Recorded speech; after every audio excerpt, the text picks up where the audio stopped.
And he's in there a little bit. There you go. Okay, smoke jumper.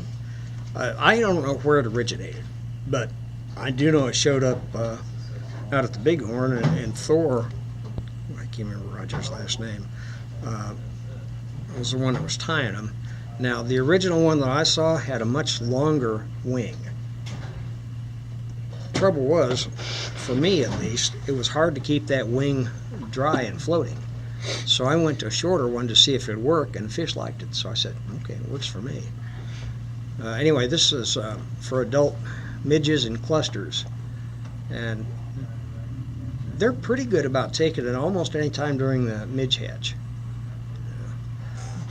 There are some finer patterns that I use if they're being fussy, but usually that works. And if you have a real small midge and berger that the fish in the film are just below, just tie it to the end of it. Okay. There's no tail on this baby, so we're going to tie, and we're going to get some more CDC out because we used it in that last little mess I made. Well, there are 2 feathers in that as well, but we will use 3 because this is such a big fly. Can you use the puffs on those, the CDC puffs, or the full feather? You can use puffs or the full feather. The stuff I've got here is Trout Hunter. It's their premium CDC black. It's the best I've found as far as just generally being good high quality CDC. This is a super simple fly. It's a thread and a couple of feathers.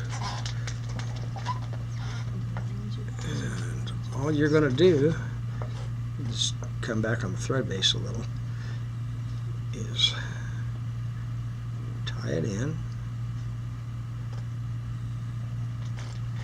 Now this one is going to be facing forward.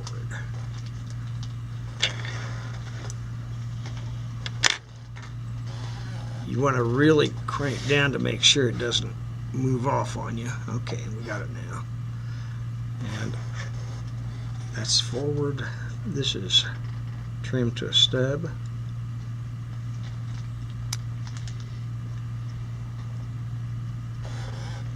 You can leave more than that. I got that a little short, but it won't matter.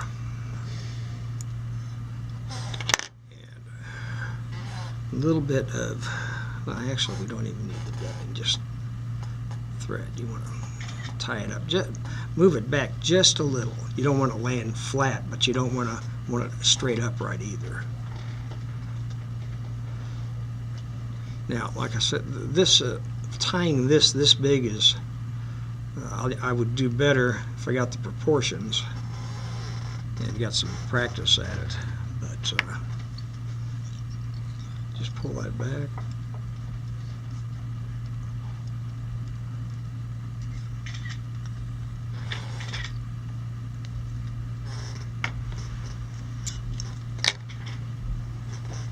Okay. Good grief. Now you're going to pull this forward and figure out how high you want it, because that's the profile you want. And you always, with CDC, has some stuff poking out where you really would rather not have it. So get rid of it. This is a dry pattern for midges. Very big midge. I wish, wouldn't it be nice if midges were that big? Yeah. And as I said, the original that I saw was kind of, it must have been this long, twice as high. And I suppose you can see it, but I just decided to pare it down and see if it would work. When it did, I said, that's good, I'm done. So, I've got some thread and a feather. That's about as simple as it gets here. When we were on the Beaverhead, the guide suctioned 3 different fish, and they were full, but they were full of midges Oh, yeah. the size of gnats. So, yeah, your tiny flies there are really what they were after. They didn't want the bigger ones. Well, yeah, that's why I use a small, a 20, and then if I really want to do something smaller, if they're refusing it, you get a tiny black midge emerger and tie it on, and hope you get a good hook set. Yeah. What is your hook of choice for that? The small one? For this? Lighter, yeah, just a light dry fly. Just it's a light scud hook. Light scud. Uh-huh.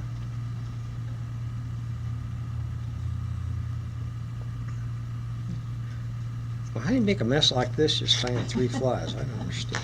Are you done already? Well, apparently, Oh, complicated unless we want to flies. do, I said guide flies. What else you got? Well, what else you want? Do one more. From those little midges. What? Yeah.